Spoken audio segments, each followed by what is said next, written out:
Boa tarde a todos. Hoje irei dedicar esta live a um movimento pictórico ou de pintura que foi considerado o primeiro movimento de maior importância no início do século XX, que foi o fauvismo. Foi o primeiro movimento pictórico francês de vanguarda do século XX. Lerei o texto que efetivamente escrevi naquele livro que já citei no programa anterior, que se chama A Grande Guerra e os Movimentos Literários e Artísticos na Europa. De formas e perspectivas simplificadas, o fauvismo exprimia-se através de cores puras, amarelo e vermelho fortes e contrastantes, e do dinamismo das linhas. Sugeria a irrupção de animais selvagens, que em francês se chamavam fauve, no mundo da arte.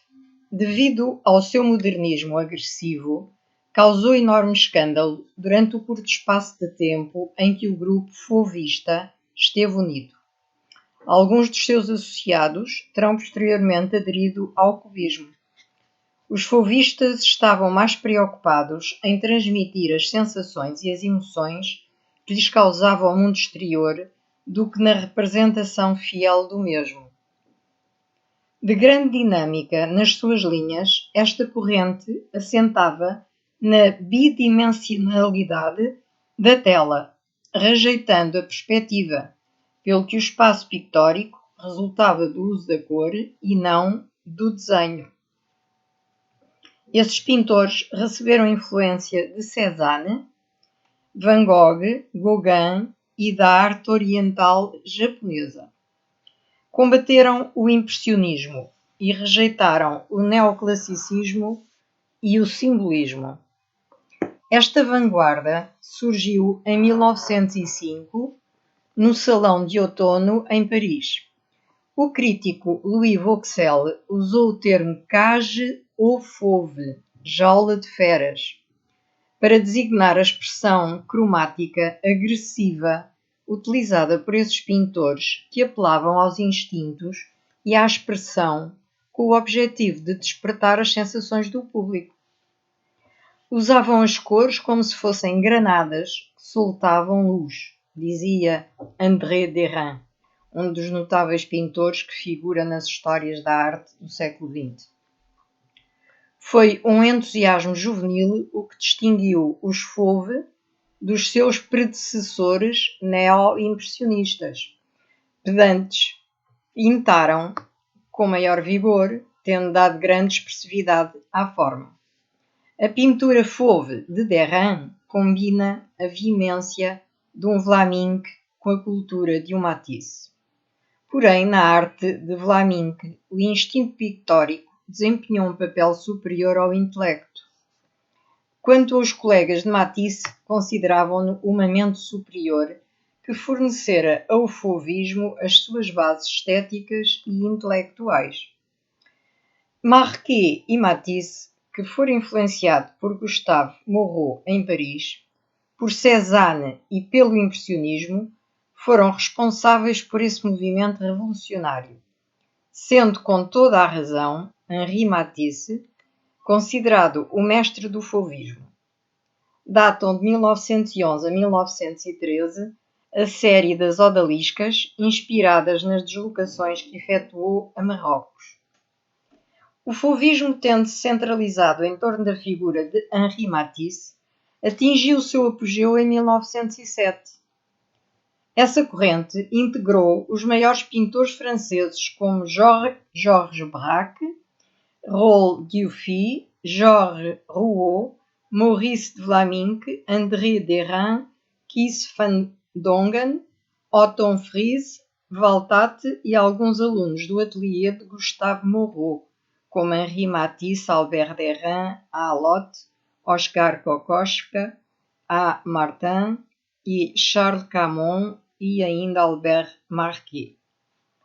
A obra de Henri Matisse, considerado o mestre do fauvismo, que utilizava de mãos de cor sobre desenho elíptico, como em La Danse, de 1910, incluía ainda desenhos, gravuras, esculturas, como La Serpentine, 1909, ou colagens de papéis coloridos, recortados. Para ele, só era artista aquele que organizava as suas sensações. Opta por uma pintura a duas dimensões, renunciando às ilusões do volume.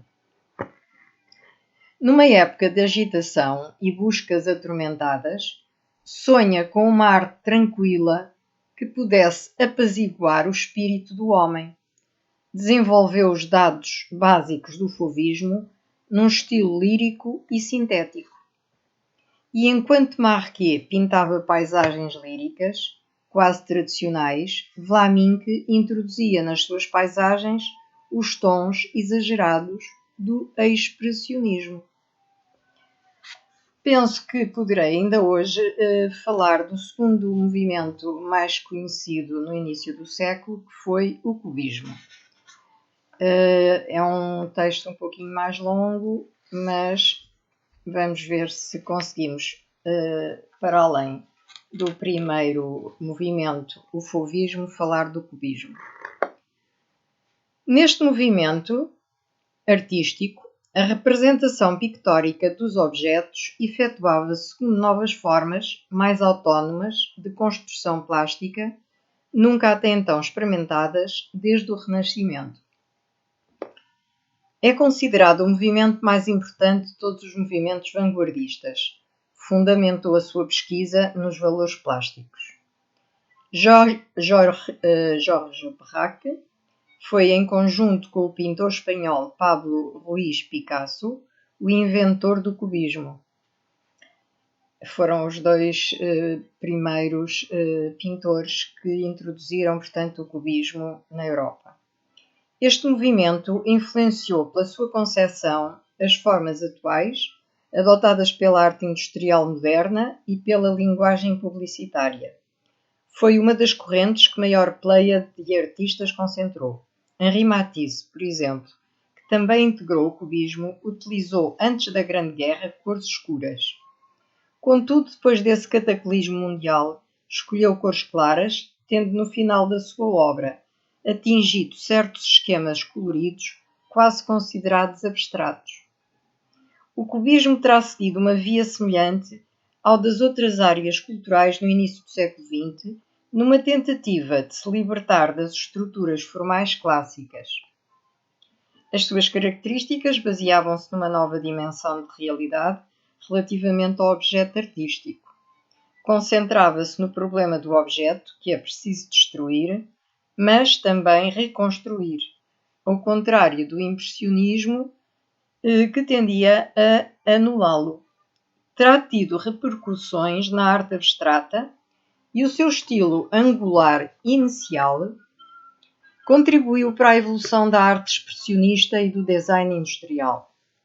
Reformulou a noção de tempo e de espaço na arte, permitindo ainda que os artistas tivessem liberdade para utilizar qualquer tipo de material, a livre associação de objetos e materiais, assim como qualquer fonte de inspiração. A influência de Cézanne, que perfilhava a observação das formas da natureza, segundo a esfera, o cilindro e o cone, e da arte negra africana, foram decisivas para a expansão daquele movimento. Esta fase cezanniana situou-se entre 1906 e 1907. O quadro de Pablo Picasso, Les Demoiselles d'Avignon, 1907, terá sido considerado como o marco inicial do cubismo. O artista andaluz apresentou nesse quadro lendário 5 figuras femininas nuas com corpos rudimentarmente cinzelados e rostos esquemáticos, à maneira dos primitivos frescos românicos catalães. Os narizes das 4 figuras, apresentados de frente e de perfil a 3/4, estão virados para o lado, achatados contra o plano.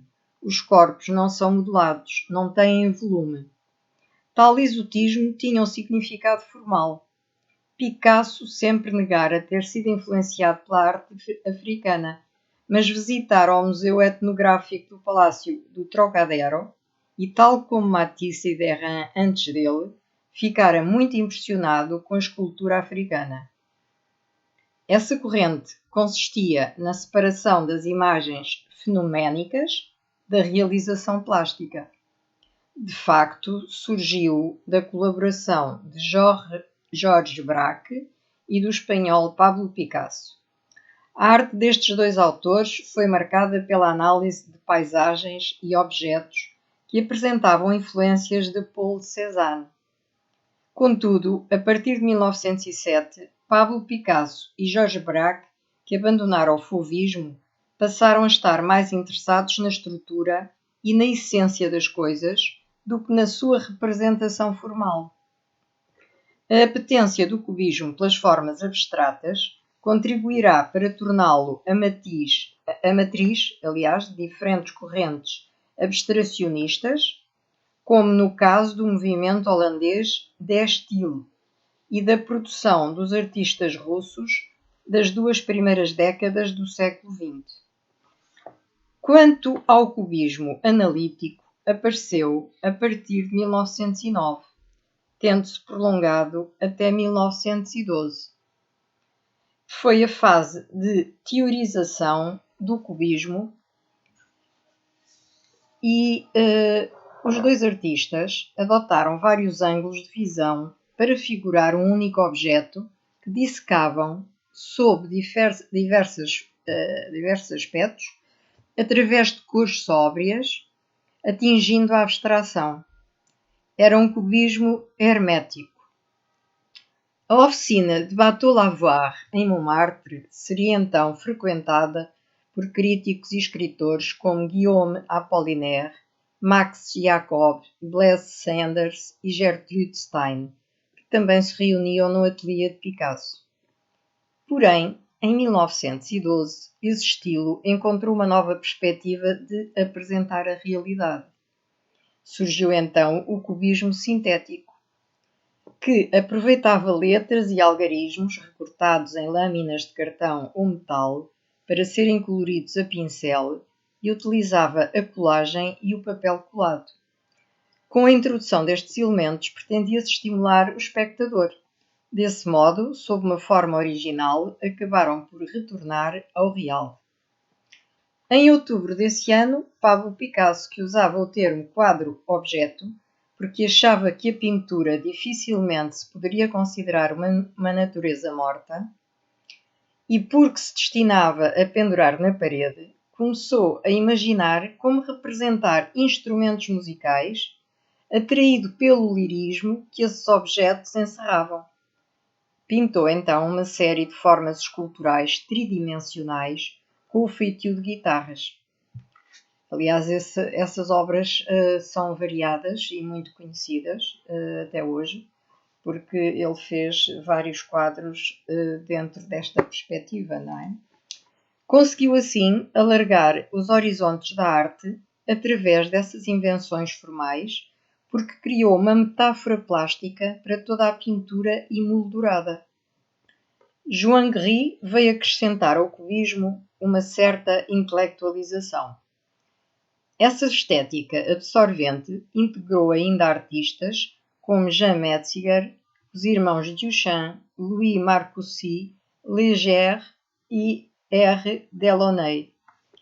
O estilo cubista, devido a múltiplas exposições organizadas em toda a Europa, foi divulgado até Moscou, Nova Iorque e Tóquio. Disseminou-se entre as vanguardas de Moscou, São Petersburgo, Berlim, Praga, Munique, Milão e Londres. Foi um sucesso. Mais tarde, os artistas russos e os artistas dos Países Baixos libertaram-se desse movimento, como no caso de Mondrian, Malevich e dos construtivistas. Derivados do cubismo, surgiram ainda dois outros movimentos. O orfismo, movimento perfilhado por Sónia e Robert Delaunay, e a secção de ouro, dos irmãos Duchamp-Villon. Essas correntes aproximavam-se devido ao modo como entendiam a cor. Contrariando o estatismo cubista, entenderam que seria desejável apresentar um novo posicionamento perante a vida moderna. E então, o orfismo caracterizava-se pelo lirismo e pela exaltação harmónica das cores que se justapunham em círculos abstratos e dinâmicos. Robert Delaunay, com as suas formes circulaires, criou uma linguagem orfista com ligações ao cubismo que fazia sobressair a relação da cor e do som. Albert Gleitz e Metziger publicaram uma obra em 1909 que exprimia as suas novas doutrinas baseadas na arte renascentista. Tratava da visão piramidal do homem. Em 1911 escreveram do cubismo. Na realidade, os artistas do grupo da Secção de Ouro, que será a segunda, digamos que o segundo movimento criado dentro do cubismo, criado em 1912, inspiravam-se nas regras sobre a perspectiva e a secção de ouro do Tratado da Pintura de Leonardo da Vinci e ainda na Divina Proporção de Luca Pacioli. Modificaram as cores sóbrias do cubismo analítico, favorecendo os tons acidulados. Através da convergência de diagonais, conceberam obras de estruturas piramidais com duplo ponto de vista. Foram sensibilizados pela arte africana e oceânica. Integravam este último grupo Jacques Villon, Duchamp, Francis Picabia, Roger de la Fresnaye, František Kupka, Louis Marcoussis e Alexandre Archipenko, Gleitz, Metziger, Léger, Le Fauconnier, Gris, Lot Delaunay, o arquiteto Marais e os escritores Apollinaire, Allard, Mercerot e Salmon. Evoluíram para o abstracionismo, pelo que, em reação a essa tendência, Braque, Picasso e Gris iniciaram a técnica dos papéis colados, que chamava a atenção para a contradição existente entre a superfície da tela e a representação ilusória da profundidade. Foi notável a exposição do Armory Show, realizada em Nova Iorque em 1913, onde figuravam obras de Cézanne, cubistas, dadaístas e dos irmãos Duchamp-Villon, em que causou escândalo uma obra que eles designaram por O Nu Descendo uma Escada, que data de 1912, da autoria de Marcel Duchamp. A eclosão da Grande Guerra determinou o fim da associação Braque-Picasso, provocando uma crise do período experimental do cubismo. O espanhol Joan Gris, que não se desligou do movimento, criou novas formas sintéticas e Roger de la Fresnaye continuaria a cultivar um cubismo superficial. Outros seguidores do cubismo, como Georges Braque, continuaram a realizar composições em que apresentavam uma visão facetada dos objetos. A Grande Guerra interrompeu o movimento cubista, visto que quase todos os artistas tinham de ir combater ou eram obrigados ao exílio.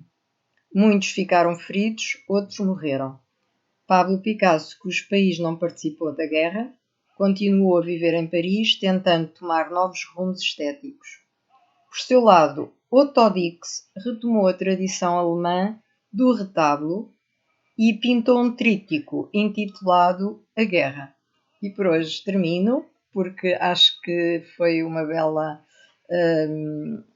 digamos que, reposição do que foi a arte nos inícios do século e destes dois primeiros movimentos, com tanta força e tanta constância e, portanto, firmeza dos seus artistas, com tanta variedade de artistas que foram desenvolvendo a arte de tal maneira, formando novos movimentos.